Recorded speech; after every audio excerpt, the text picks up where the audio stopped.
We live in a world of fast fashion. If a shirt rips, we toss it. If a button falls off, we buy a new one. But 2,000 years ago, clothing wasn't just a commodity. It was a biography. It told people who you were, where you came from, and what you were worth.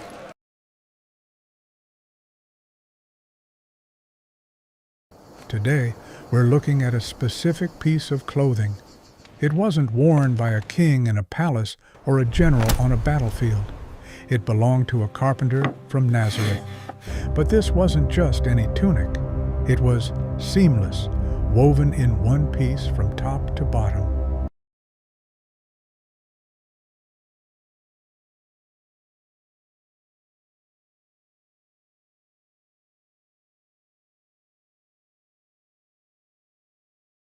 Why does a detail about a man's laundry show up in the middle of the most significant execution in human history?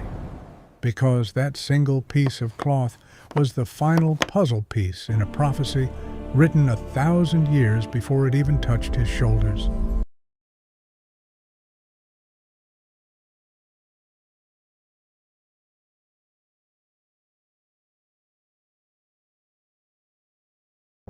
It's afternoon outside the walls of Jerusalem.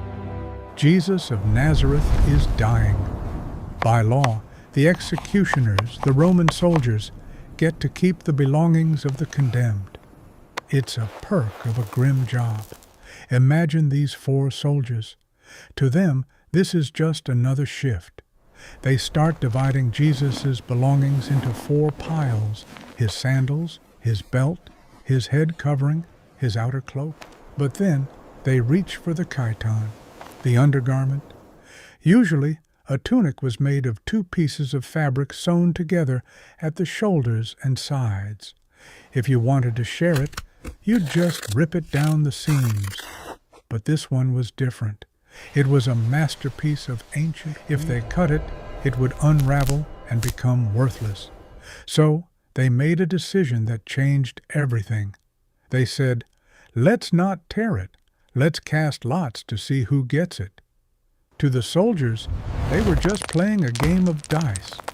But to anyone watching who knew the Hebrew scriptures, their hearts would have skipped a beat.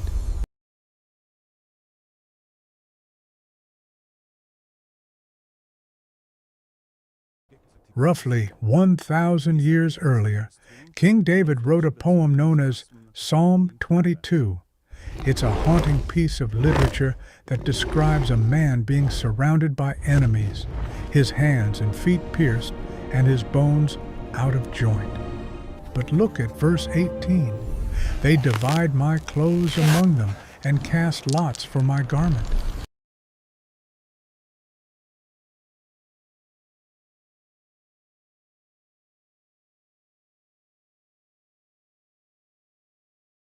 Think about the math of that.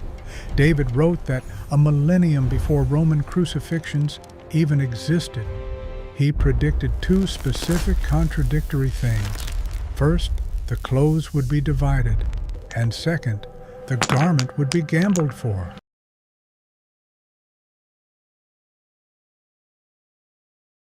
If the clothes were divided, why gamble? If they gambled, why divide? The seamless robe is the answer. The soldiers divided the 4 smaller items, but because the tunic was woven in one piece, they were forced to gamble for it, fulfilling the prophecy to the very letter. There's one more layer to this. In the Old Testament, the high priest, the man who acted as the bridge between God and the people, was commanded to wear a robe that was not to be torn. By wearing a seamless garment at the moment of his sacrifice, the story is whispering something to us. This isn't just a victim. This is a priest. The seamlessness represents unity and perfection. It suggests that what Jesus was doing on that cross wasn't a broken plan or a tragic accident. It was a single woven act of love, unbroken from top to bottom, from heaven to earth. It's easy to look at the Bible as a collection of random stories. But the story of the seamless garment reminds us that there are no random details. If God cared enough to coordinate the weave of a tunic and the roll of a soldier's dice 1,000 years in advance, it suggests that there is a seamless design to our lives too. Even in the middle of pain or chaos, or what looks like a losing game, there is a thread being woven that we might not see yet. The soldiers went home with a nice piece of cloth, but the world walked away with a fulfilled promise.